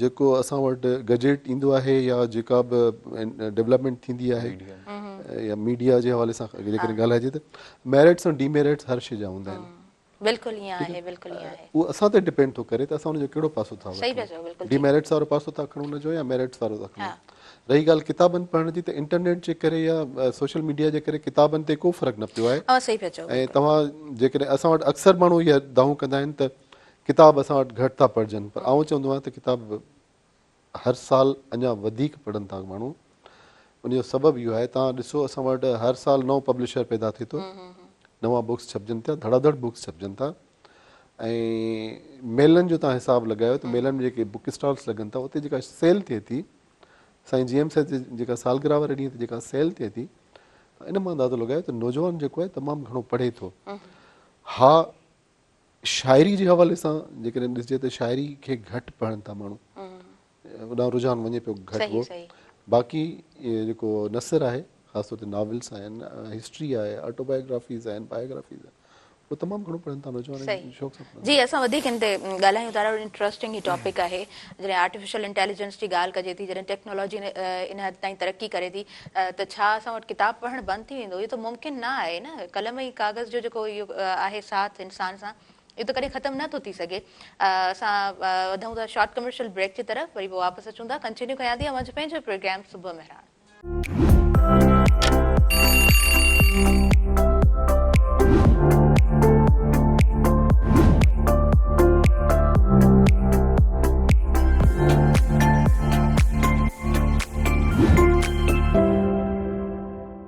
नाज़रीन सभिनी ॾिसंदड़नि खे आउं ॿीहर वेलकम चवंदसि असांजे पंहिंजे प्रोग्राम सुबुह मेहरान में अली ज़ाहिद साहब सां गॾु मौजूदु आहिनि सरफराज़ सां गॾु मौजूदु आहिनि अच्छा अली ज़ाहिद साहब अवां ॻाल्हि कई पंहिंजी ज़ुबानी त अवां इक़रार कयो त शाइरी जेको आहे सो घटि पढ़ी वञे थी वॉट इज़ द रीज़न छा सबबु थी सघे थो छा उहा मयारी शाइरी कोन मौजूदु आहे ॿियो को रीज़न जेको अवां ॼाणाइणु चाहियो असल में सरफराज़ बिन ते ॻाल्हाईंदो असां वटि जेको मयार आहे न उहो ख़ासि तौर ते फेसबुक जेको आहे माण्हुनि जो मयार चेंज करे छॾियो आहे फनी शाइरी जेका एड थी वई आहे हा जी त उन फनी शाइरी खां बि अलावा माना हर ॿियो माण्हू शाइर थी वियो आहे हा बिल्कुलु अच्छा हर ॿियो माण्हू जर्नलिस्ट बि थी वियो आहे हर ॿियो माण्हू राइटर बि थी वियो आहे हर ॿियो माण्हू फोटोग्राफर बि थी वियो आहे हर फील्ड में हर को एक्सपर्ट थी वियो आहे हा हिते मां थोरी करेक्शन तव्हांखे इहा कंदुसि त माना हर ॿियो माण्हू न पर हर माण्हू जर्नलिस्ट थी वियो आहे ऐं हर ॿियो माण्हू न पर हर माण्हू फोटोग्राफर हर माण्हू हा ठीकु आहे बिल्कुलु बिल्कुलु बाक़ी हर ॿियो माण्हू शाइर ज़रूर थियो आहे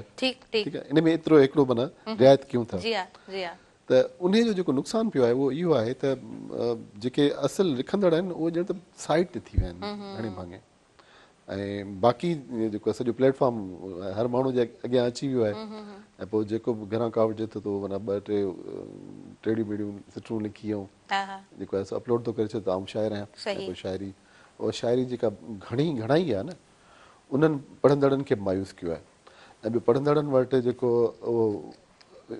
शाइरी खे सम्झण वारी जेका हिस्सा आहे न उन जी बि थोरो माना उणाहट थी वई आहे असां वटि घटिजी वई आहे। अच्छा माना मां शेख हयास खे आऊं पढ़ंदे हैरान थी वेंदी हाणे जॾहिं शेख हयास लिखे थो नसर असीं निंड जा नेण आहियूं पिरी सुते साह जागे वञे दूर दूर माना उहो नसर पढ़ंदे बि तव्हां अहिड़ो त अंदाज़ आहे उनजो अहिड़ो त कमाल आहे जॾहिं तव्हां पढ़ो था उहा शइ ॿ चारि दफ़ा पढ़ण खां पोइ यादि बि थी वेंदी आहे पर हाणोके का शाइर जेके लिखनि था नसर त उहो त ॾिसी हिकु दफ़ो पढ़ण खां पोइ दिलि बि कोन चवंदी आहे तव्हां ॿिए दफ़ा हुनखे रीच कयो सो मयार खे अयाज़ जो नज़्म ऐं अयाज़ इलाही केतिरा नज़्म आहिनि जेके माना अॼु ताईं माण्हुनि खे यादि आहिनि नज़्म शाइरी और नसर हुनजो जेको बि पढ़िजे थो ॾाढो ख़ूबसूरत अंदाज़ में हुनजो लिखियल आहे ऐं हींअर बि माना काफ़ी दोस्त सुठो था लिखनि ऐं बल्कि हींअर त तमामु घणा दोस्त सुठो था लिखनि सही सही अयाज़ जे दौर में माना घटि अयाज़ जे अॻियां त माना बीहण त वॾो मसइलो हुयो न माण्हुनि जे लाइ त अयाज़ जे दौर में एतिरी माना घणाई कान हुई अयाज़ खां पोइ जेको दौर आयो उन में कुझु न कुझु माना घणाई थी सुठनि शाइरनि जी उन खां पोइ जेको दौर आयो टियों दौर उन में अञा वधीक सुठा शाइर पैदा थिया हसन दर्स वारा इहे सभु हीउ जेको दौर आहे न हिन में जेको नौजवान लिखनि पिया न कमाल जो था लिखनि एॾा ख़ूबसूरत नज़्म था लिखनि उन्हनि जा ख़्याल उनजी तरकीबूं तशबीहूं इश्तारा माना एॾा अजीब क़िस्म जा ऐं कमाल जा जो पढ़ण ते माना दिलि जेको आहे सो बाग बहार थियो वञे पर अगेन उहा ई ॻाल्हि त माना उन्हनि खे सम्झण वारा जेके उहे तमामु घटि रहिजी विया सही सही उन डेप्थ ताईं पहुचण वारा घटि रहिजी विया आहिनि उनजो रीज़न इहो बि थी सघे थो न त असां वटि जो एक्टिविटीज़ तमामु वधी वियूं आहिनि असांजे सोशल अकाउंट्स हर तरफ़ जेको आहे हर माण्हू जेको आहे न कंहिं न कंहिं कम में मसरूफ़ आहे ई आहे।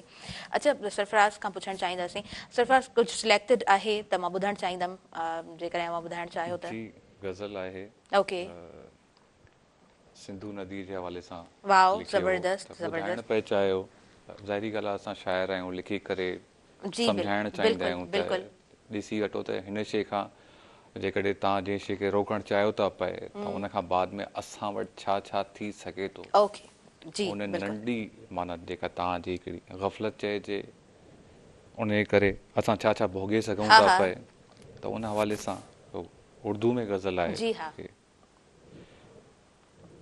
सिंधड़ी की सब्ज़ ज़िंदगी सिंधु नदी से है सिंधड़ी की सब्ज़ ज़िंदगी सिंधु नदी से है ये धानी ज़मरदी खुशी सिंधु नदी से है फसलों में बांटती है जो चोरी से कह कहे फसलों में बांटती है जो चोरी से कह कहे वो मीठी मीठी गुदगुदी सिंधु नदी से है चूल्हा हो या सहन हो या मिट्टी हो खेत की चूल्हा हो या सहन हो या मिट्टी हो खेत की एक शे में ताजगी सिंधु नदी से है और है कितनी कश्तियों की रवानी का ये सबब है कितनी कश्तियों की रवानी का ये सबब कितने दियों में रोशनी सिंधु नदी से है बस्ती की रौनकें हो मेरी या किसान के बस्ती की रौनकें हो मेरी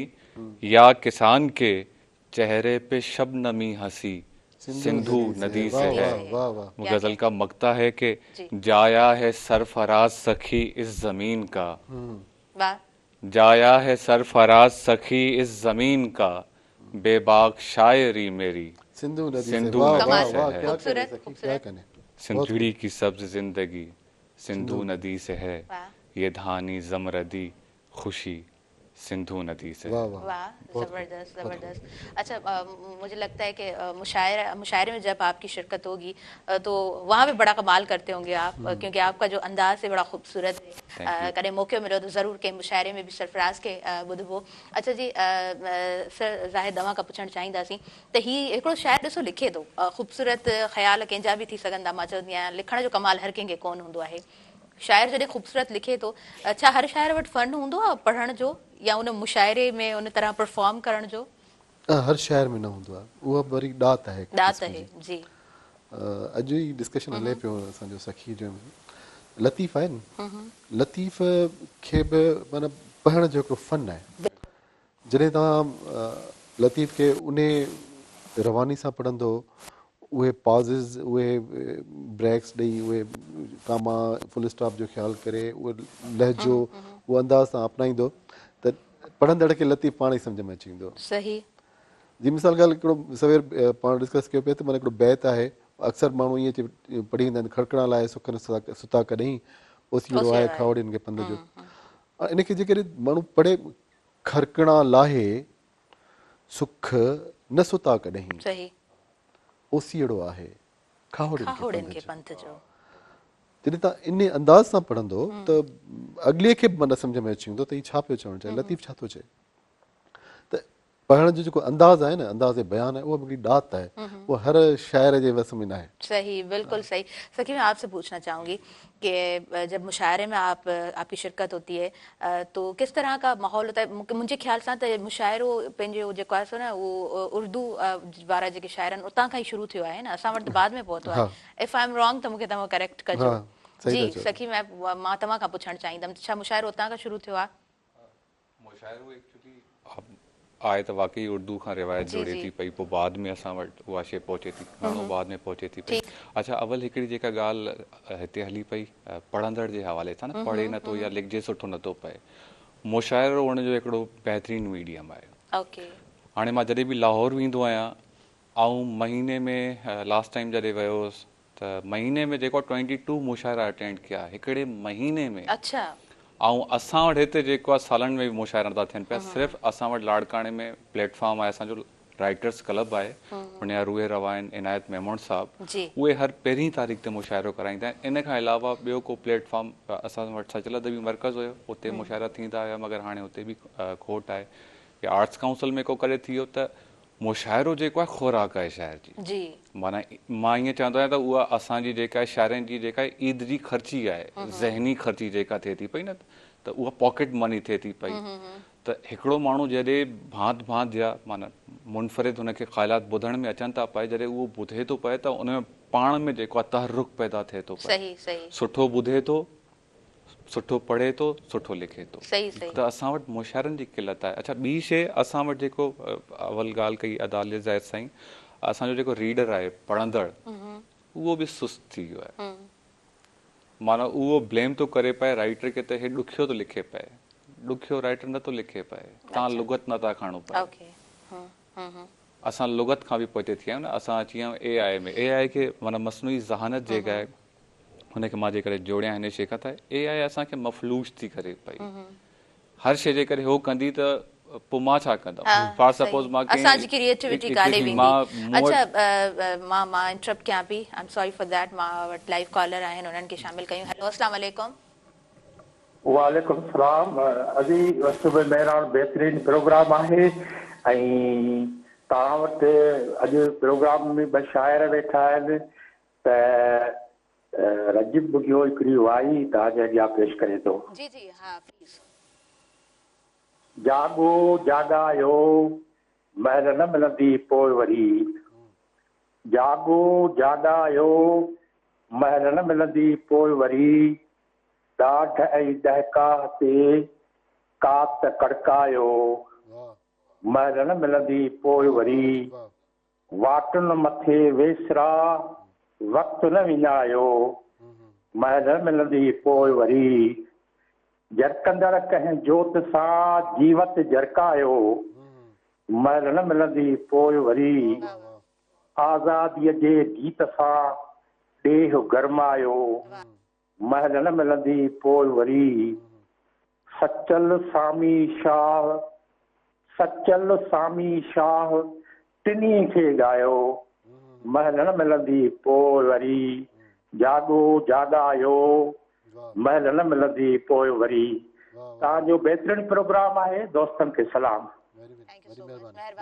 महिरबानी। जी, असां वधंदासीं शार्ट कमर्शियल ब्रेक जी तरफ़। नंढो ब्रेक आहे ऐं पोइ कंटिन्यू कयूं था अव्हांजो पंहिंजो प्रोग्राम सुबुह महिरान।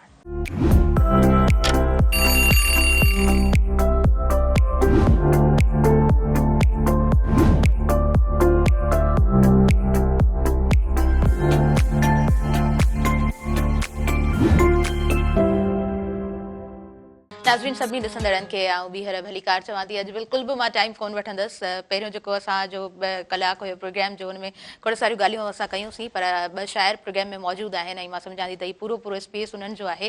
सो पहिरियों अलीज़ाद साहिबु अव्हां जी तरफ़ मां वधां पई ऐं माशाल्लाह सां अव्हां जी किताबनि सां जेका उहा कनेक्टिविटी रही आहे ॾाढी गहरी रही आहे। किताबनि जो ज़िंदगी ते असरु केतिरो रहे थो, शॉर्टली ॿुधाइजो। तमामु घणो। ऐं जेकॾहिं हिकु ॻोठाणे ॿार खां ज़ाहिद अब्बासी खां कन्वर्ट थियुसि अली ज़ाहिद में शाइर में, त सॼो किताबनि जो कमाल आहे। जेको थोरो घणो मूं वटि शऊर आहे, जेको आउं शयुनि खे सम्झणु लॻो आहियां, उहो किताबनि जो कमाल ठीकु आहे। आहे। अच्छा, हिकिड़ो ॿियो सुवाल त जॾहिं असां किताबनि खे पढ़ंदा आहियूं, जॾहिं असां ॼाणणु शुरू कंदा आहियूं, मुख़्तलिफ़ शयुनि खे सम्झणु शुरू कंदा आहियूं, पोइ हीअ जेका सोसाइटी आहे असांजे लाइ केतिरी चैलेंजिंग बणिजंदी आहे? तमामु घणी। तमामु घणी। लतीफ़ चयो अलाह ॾाही मथियां ॾाहियूं ॾुख ॾिसनि। इहा ई ॾाहप आहे न, जेका जॾहिं तव्हांखे किताब उहा ॾाहप ॾियनि था ऐं तव्हां शयुनि खे जे ग़लति हुजणु ऐं सही हुजण जो अंदाज़ो लॻाए था वञो, शयुनि खे सम्झणु लॻो था, ऐं पोइ जॾहिं तव्हां उन ते ॻाल्हाइणु लॻो था समाज में त हीअ शइ ग़लति आहे जेका समाज जी नज़र में सही आहे, ज़ाहिर आहे तव्हांजे लाइ त चैलेंजिस उभरंदा। तॾहिं त लतीफ़ चयो अलाह ॾाही मथियां ॾाहियूं ॾुख ॾिसनि। एडजस्ट करणु केतिरो ॾुखियो हूंदो आहे? एडजस्ट करणु तमामु ॾुखियो आहे। हिकिड़ी वेड़ आहे जेका तव्हांखे सॼी ज़िंदगी वेहणी पवंदी। सही सॼी ज़िंदगी वेहणी आहे। बिल्कुलु ठीकु, बिल्कुलु ठीकु। अच्छा जी सरफराज़, अव्हां जी तरफ़ मां अचणु चाहींदमि। सरफराज़, अव्हां जो जेको किताबनि सां नातो आहे, शाइरी सां जेको नातो आहे, उन सरफराज़ खे केतिरो कुझु ॾिनो आहे? छॾियो आहे सरफराज़ खे, सरफराज़ सखी बणाए छॾियो आहे। जी, मेन जेका शइ केतिरो कुझु ॾिनो आहे, एतिरो कुझु ॾिनो आहे जो मां हिते वेठो आहियां। वाओ, ज़बरदस्त, ग्रेट जी। अच्छा सरफराज़, मां ॿुधणु चाहींदमि अव्हां जी शाइरी, जेकॾहिं कुझु सिलेक्टेड आहे त मां चाहींदमि प्रोग्राम में तव्हां ऐड करियो। साॻई जेके पंहिंजा इशूज़ हलनि था पिया पाणी वारा, उन ई हवाले सां जेका दिलि आहे, ओके, ग्रेट। जेके शिकवा शिकायतूं आहिनि असां लिखी करे सघूं था पिया, ईअं ई सम्झाए सघूं था जी, बिल्कुलु। असांजो बसि कि अपनों से होशियारी कैसी, अपनों से होशियारी, घर में दुनियादारी कैसी, अपनों से होशियारी कैसी, घर में दुनियादारी कैसी, चार दीवारी के अंदर भी आखिर चार दीवारी कैसी, चार दीवारी कैसी, वाह, चार दीवारी के अंदर भी आखिर चार दीवारी कैसी, हम अजरक पर गुलकारी से, हम अजरक पर गुलकारी से, हम पर गोलाबारी कैसी, हम पर गोलाबारी कैसी, कमाल।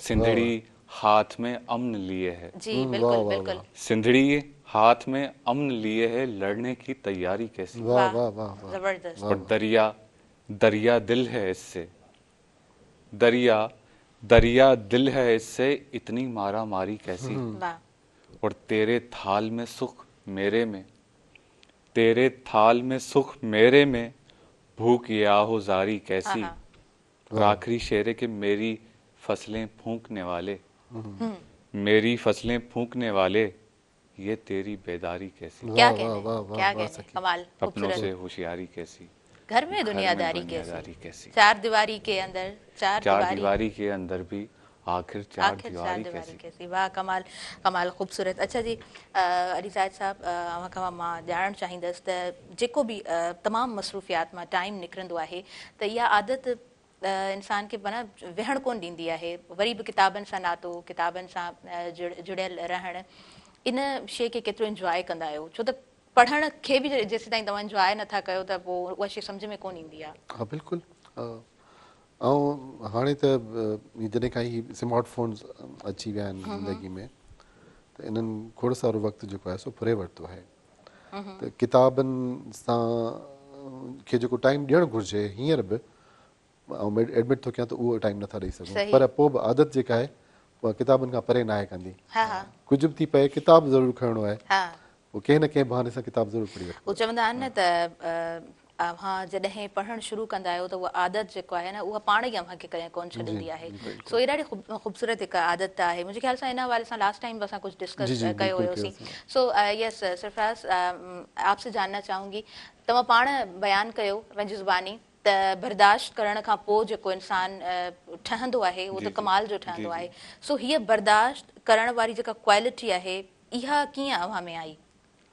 वेड़ खां बाद में यकीनन तव्हां वेड़ो था पए, कुझु पाण खां, कुझु माहौल खां, इहो शइ लाज़मी आहे। ऐं पोइ हिकिड़ी शइ थिए थी पई सब्र, जेकॾहिं सब्र अवां खणी था अचो पिया ऐं एक्चुअली अवां सम्झणु शुरू कंदा आहियो शयुनि खे न जी छो त मां फोटोग्राफर बि आहियां त मुंहिंजे लाइ हिकिड़ो वॾो मंज़र न हूंदो आहे छो त वॾो मंज़र त सभु कंहिंखे ज़ाहिर थींदो आहे न बीठा आहियूं फॉर सपोज़ असां किथे वञूं था पिया दरिया आहे दरिया खां सिज लहंदड़ आहे सभु को ॾिसे थो पए कैमरा खणी बीह रहंदो मगर मेन जेका शइ हूंदी आहे उहा इहा आहे त अवां कंहिं घिटीअ मां लंघंदा हुजो ऐं कंहिं घिटीअ जे नाली वहंदी हुजे उन नालीअ ते को गुल टिड़ियल हुजे अवां जी नज़र उते वञे अवां जे सूं उते वञी पसो था उन ख़ूबसूरती उहा खे, शइ जी। सिखी था वठो जी, पए त अवां वेण सिखी था वठो बाक़ी ही जेके मंज़र ही त सभिनीनि खे ज़ाहिर थिए थो पए ऐं कॾहिं कॾहिं त माण्हू रोशनी में बि अची ईंदो आहे न त सभु को कैमरा कॾहिं बीठो आहे त यार ईअं हुनखे अजीब लॻंदो आहे मां न बीठो आहियां अलाए हुननि खे लॻंदो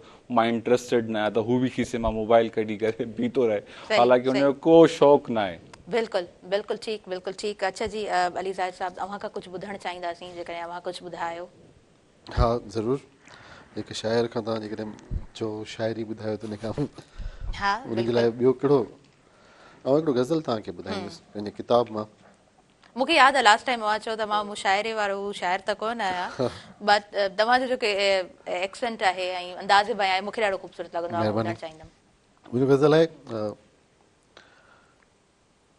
वार अच्छा पर ॿार अंदर में जागे थो हा हा वार अच्छा पर ॿार अंदर में जागे थो खेचल जो संसार अंदर में जागे थो वाह वाह रांदीकनि जा हट ॾिठा जीअं मेले में रांदीकनि जा हट ॾिठा जीअं मेले में नंढपिण जो को यार अंदर में जागे हा थो हा हाय मुहबत कीन टपी दरिया सगी हाय मुहबत कीन टपी दरिया सगी पछतायल में हार अंदर में जागे थो हा नासी नेण अञा भी हूंदा राहुनि में नासी नेण अञा बि हूंदा राहुनि में नासी नेण अञा भी हूंदा राहुनि में जीअ जॾहिं आधार अंदर में जागे थो मूं वटि सुरही सांझ छॾी हुई पाणियारीअ मूं वटि सुरही सांझ छॾी हुई पाणियारीअ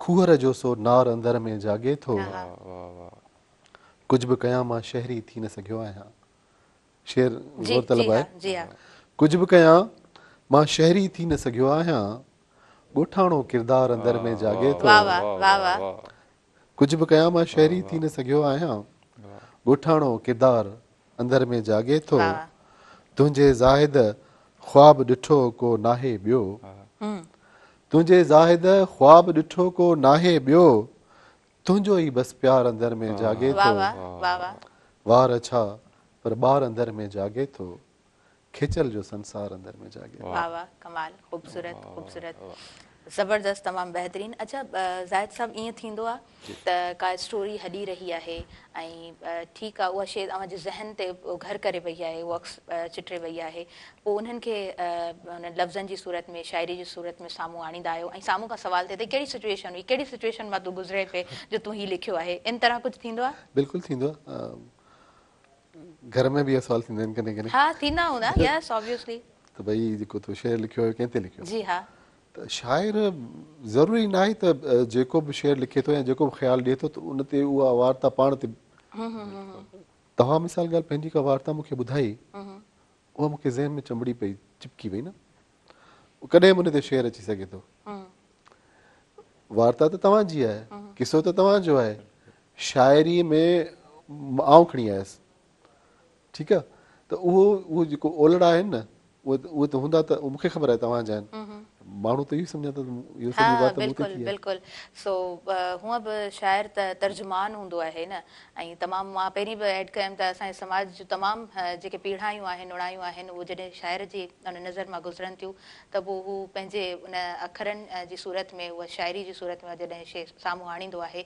त पोइ उहो यकीनन कमाल ज़रूरु हूंदो आहे उन शाइर जो अच्छा जी मूंखे वक़्त जूं घणियूं बिल्कुलु बि इजाज़त कोन पियूं ॾियनि वधीक ऐं असां वटि घटि टाइम आहे सो लास्ट में तव्हां खां मैसेज वठंदमि छा मैसेज आहे मैसेज इहो आहे त किताबु पढ़ो जेतिरो थी सघे थो किताबु पढ़ो ज़बरदस्त बहितरीनु शॉर्ट मैसेज सुठो मैसेज ऐं अॼु न प्रोग्राम में सभिनी हिकिड़ी ॻाल्हि करे वई त हीरो बणिजणु हिकिड़ो अंदरि में हूंदो आहे न ठीकु आहे उनजो पंहिंजो पर्सपेक्टिव उनखे रेस्पेक्ट यकीनन ॾियूं था उनजो हिकिड़ो सुठो पर्सपेक्टिव आहे पर ॾिया बणिजो रोशनियूं ॾियो ऐं जेको आहे सो जेतिरो थी सघे ख़ूबसूरत कयो। पढ़ण वारी जेका आदत आहे उहा ॾाढी इंसान खे इंसान हक़ीक़त में बणाईंदी आहे।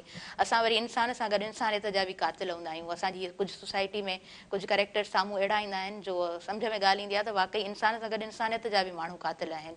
सो जेको पढ़ण वारो इंसानु हूंदो आहे उहो सम्झण वारो इंसानु हूंदो आहे। यस सरफराज़, लास्ट में तव्हां खां मैसेज वठंदासीं, छा मैसेज ॾींदव?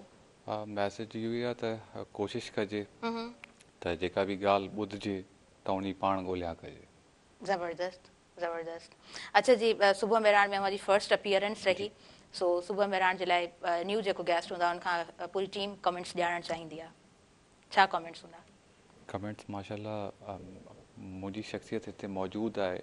ही पाण हिकिड़ी शइ कमेंट वांगुरु ई आहे न, त उत्साह ॾींदड़ शइ आहे। मूं जहिड़े माण्हूअ खे माना बग़ैर कंहिं सोर्स जे आउं हिते वेठो आहियां त हिन खां वधीक अञा ख़ूबसूरत कहिड़ी शइ थी सघे थी पई। माशाल्लाह जी, ज़बरदस्त ज़बरदस्त। U have your worth, U have your value. ऐं तव्हांजो अंदाज़ बयां जो यकीनन उहो असां जेको आहे सो पढ़ण में ई नज़र अचे पियो, ख़ूबसूरत अंदाज़ तव्हांजो। I am very much thankful to you for your valuable time. अव्हांजी बि शुक्रगुज़ार आहियां, तव्हां असांखे वक़्तु ॾिनो। मूंखे ॾींदव इजाज़त, मुंहिंजी इंटायर टीम खे ॾींदव इजाज़त ऐं मुंहिंजे आयल मुअज़्ज़िज़ महिमाननि खे ॾींदव इजाज़त। पंहिंजी दुआनि में भरपूर रखंदव यादि। अल्लाह निगहबान।